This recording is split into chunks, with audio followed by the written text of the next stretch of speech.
In this lecture, we are going to start developing the layout for our application that we're going to implement throughout this lecture series. I have decided to separate the course project app from the demo app. So I've created two different apps. In this app, it's going to be primarily implemented towards building our application, which is going to have a login. It's going to associate a profile and implement CRUD operations. But the demo app is going to associate the functionality of all the different features of MVC6, ASP.NET Core, Entity Framework Core, Angular 2, and TypeScript. So I think it's a good idea to separate these two aspects so that when we're building an app, well, what we learned in the demo, we also have an application representing all of the different features that we learned throughout the lecture series. So this is a separate app that I've created.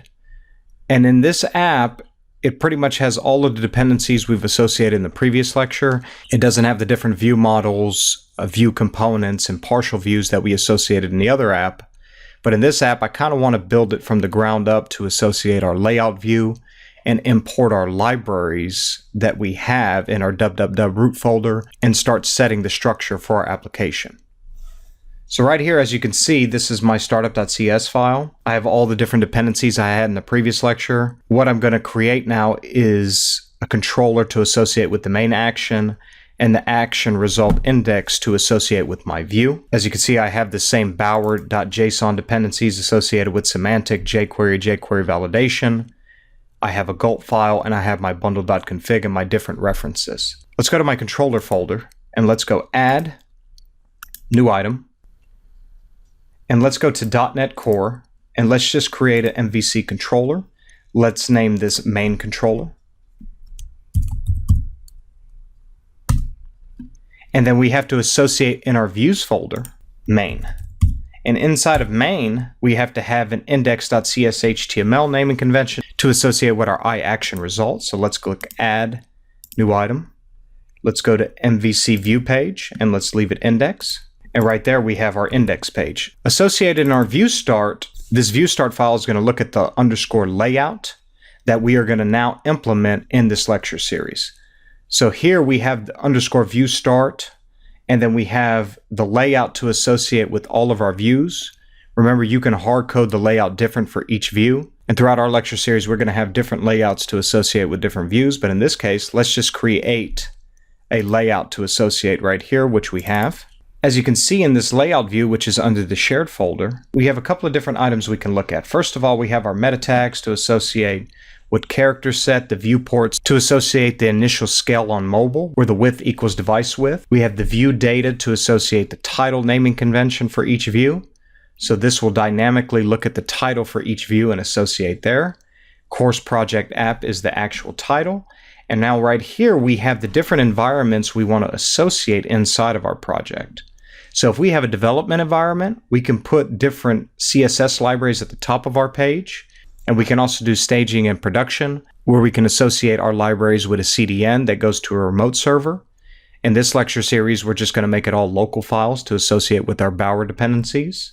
But this is how you can develop an environment for development and staging, and you can associate your scripts and CSS files. And this associates, if you go to your course project app here, and look at the properties, you can associate the debug type to your different environmental variables. In this case, we're setting it to development, but you can also come in here and set environmental names for staging and production to associate with your debug build. There's a lot of different ways to implement this. So right here in my libraries folder, I have these different libraries to associate inside of my project. I have jQuery, jQuery validation, validation unobtrusive, and semantic. So what I want to do is I want to go to the semantic folder, and I want to go to distill, and I want to go to semantic right here, and I want to put in my development environment here a link to semantic CSS. So right there, I'm implementing in my development environment the CSS versioning right there. And then I want to also put in my staging and production this. Now what I can do here, typically in your staging and production, you want the minified version to render inside of your project. The reason that is that the minified version will emit quicker in your browser when it's reading the file.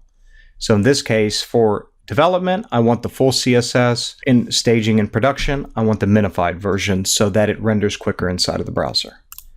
Now I want to go to my environmental names here for development. And this is typically at the end of your page, you're going to load your script files. We're going to go over here to jQuery. We're going to go to the distill version here. And we're just going to drag jQuery right here in our development environment here. And then after we implement jQuery, we want to associate the semantic JS to associate with semantic UI to build the JavaScript functionality with semantic. So right now I can come over here and I can drag that, which is a nice feature of Visual Studio. And then also what I want to do is I want to go to jQuery validation here and put my jQuery validation to associate right here. So we got jQuery validate. And then the last one I want to associate here is my jQuery validation unobtrusive. So let's put that right there. So now we have all of our scripts to associate inside of our project. Now let's copy this. Let's go to our staging and development environment, and let's make these all minified because all of these have a minified file. And it makes it much simpler to implement from there.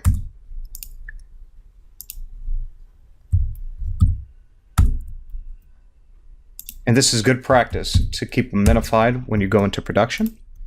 So right there, we have all of our associated scripts we want inside of our project. Now inside of your www root folder, you're typically going to have your own custom CSS and JavaScript files. So let's go in here and let's click add new folder and let's put CSS. And let's go to www root again and let's click add new folder. Let's put JS. And then one more time, let's add an image folder. We can say img. So now that we have all of those, let's create a CSS file. And we can go over here to client-side code, and we can put style sheet, and we can name it site.css. And we have that there. You can come over here to our JavaScript folder and click add new item. And let's go find our JavaScript file here, and let's put site.js. And now we have the two associated files inside of our project. Let's go back to our layout view. We're going to associate these simply. Just drag that there, and let's put that inside of our development. We're not going to create a minified version yet. And then let's come over here and put our site.js file at the end here. And then let's go ahead and let's copy this here. So now that we have that set up inside of our project, we have our CSS folder, we have our JavaScript folder, we have the different library folder that's associated with our bower.json dependencies that we're importing, and then we've created our index.cshtml page.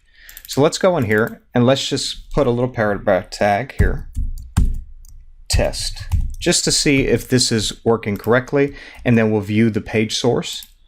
I'm going to come up here and change and make sure that my browser is associating with Google Chrome. So I want that as my default. So I'm going to go ahead now and view this in browser and make sure this is working correctly. And then we'll view the page source to see if our libraries are being imported correctly. So right there, we're view and test. So let's view page source. And as you can see right here, look at that.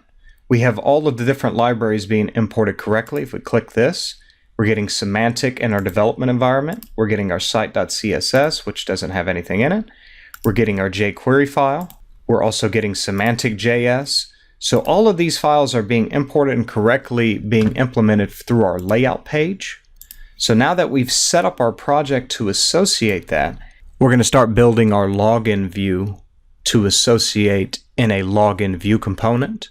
And then we will also build layout for when we're logged in as an admin dashboard to associate an admin profile setting that when we log in and authenticate, we can update our information associated with our profile.